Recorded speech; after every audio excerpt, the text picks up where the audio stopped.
Bonjour, bienvenue dans un nouveau blog dans lequel on va parler de Twin Peaks. Vous avez reconnu. Oui, je voulais parler d'une ancienne série qui revient sur le devant de la scène, donc vous inquiétez pas, Thunderbird, je vais vous saouler avec ça l'année prochaine à partir du moment où ça sera de retour. Mais là, pour l'instant, la grosse série qui va revenir sur le devant de la scène grâce à une édition Blu-ray définitive dans laquelle il y a tous les épisodes remasterisés, le film, etc., c'est Twin Peaks. Le film avec en plus 1h30 de scènes coupées ou rallongées, remontées dans un... Enfin, allez sur Internet, vous allez voir, le coffret Blu-ray, donc l'intégrale de Twin Peaks, promet d'être un vrai délire. Alors, pour être très franc, on ne l'a pas encore, au moment où on tourne ce blog, on ne l'a pas encore entre les mains, on est là comme des malades, mais on ne l'a pas encore eu vraiment, on n'a pas encore vu, on sait qu'il y a énormément de choses à l'intérieur, des bonus, etc. Mais quand même, je voulais profiter de cette occasion pour vous parler de ce qu'a été Twin Peaks. Imaginez-vous une télévision à l'époque où il n'y avait pas encore de séries du câble exigeantes, pointues, sans publicité, etc. Oui, les années 90, il n'y en a pas encore vraiment beaucoup, parce que c'est à ce moment-là que Twin Peaks arrive à la télévision américaine, par ricochet en France sur la 5. Mais c'est à cette époque-là, une époque dans laquelle justement il n'y avait pas le câble, dans laquelle une série totalement feuilletonnante, hormis les soap-opéras, la Dallas Dynasty, il n'y en avait pas, dans laquelle une série dans laquelle il y a une foison de personnages, dans laquelle il y a un style visuel autant qu'un style narratif, ben c'était carrément du jamais vu, ce qui vous explique pourquoi Twin Peaks est devenu un véritable phénomène en 6 à 7 petits épisodes au moment où ça a été diffusé sur ABC. Et en fait, à la base de Twin Peaks, qu'est-ce qu'il y avait ?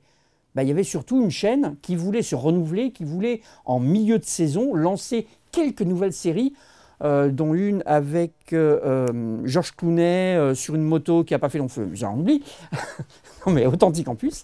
Donc il voulait changer un petit peu son image, balancer des séries différentes.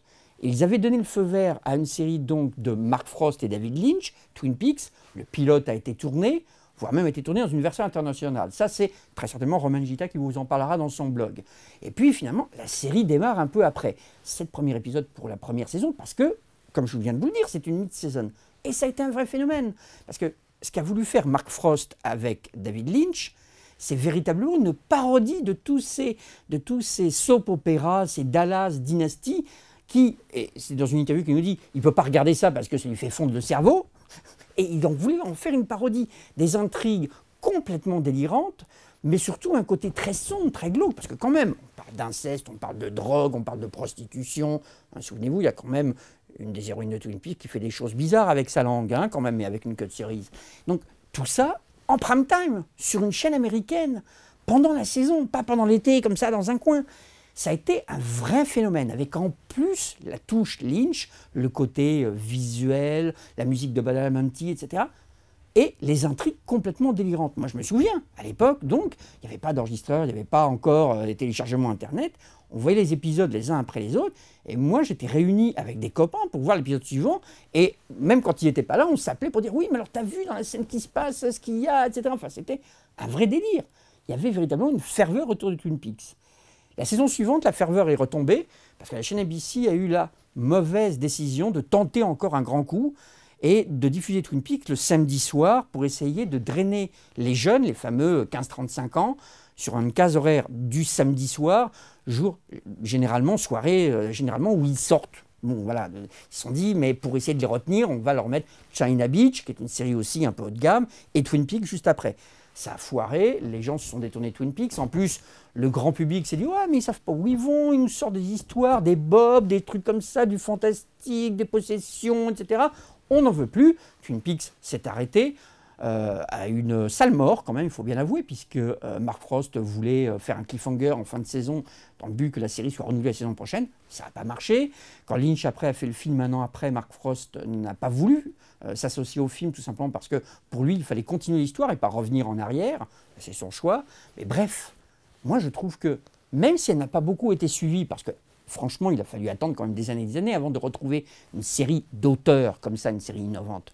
Même si elle n'a pas été beaucoup suivie, même si elle n'a pas donné lieu à d'autres séries de ce même type, même si ça reste, même si elle est imparfaite, il faut être très franc, le milieu de la saison 2, avec Windom Earl, c'est quand même un peu ennuyeux, on va se le dire quand même clairement, ça reste quand même une série mais absolument insensé. Ça reste une série incroyable, au-delà de ses gimmicks, au-delà de ses bonnes tasses de café et de ses tartes à je ne sais plus quoi. Ça reste quand même une série, mais absolument brillantissime, magistralement écrite, extrêmement bien interprétée. Un moment comme ça de folie au milieu du paysage audiovisuel ambiant. Twin Peaks reste encore de nos jours, à mon avis, un chef-d'œuvre télévisuel, au même rang que Le Prisonnier. Ouais, je sais, j'y vais très fort, je pèse mes mots, tant pis. Ça reste vraiment un chef-d'œuvre télévisuel. Je n'ai qu'un conseil, c'est que ça soit en Blu-ray, que ça soit en VHS, que ça soit en DVD, que ça soit en ce que vous voulez, il faut absolument, si vous voulez avoir une culture série, que vous regardiez Twin Peaks. Rendez-vous au prochain blog.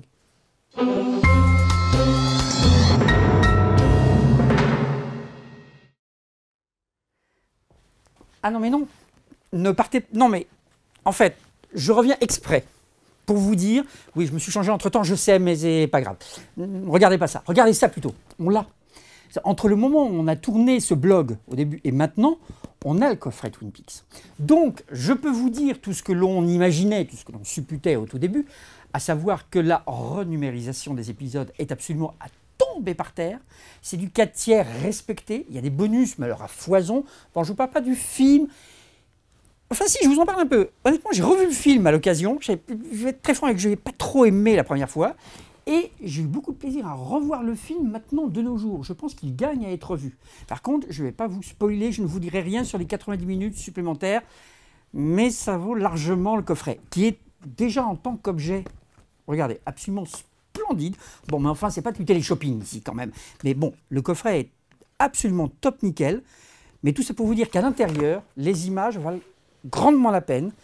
Et de toute façon, comme je vous l'ai dit, Twin Peaks étant véritablement un chef-d'œuvre télévisuel, il valait cet écrin et il valait cette renumérisation et cette disponibilité en Blu-ray. C'est fait. Maintenant, je vous laisse réellement. Et rendez-vous au prochain blog. Je serai avec vous tout l'été. Voilà, c'est de votre faute.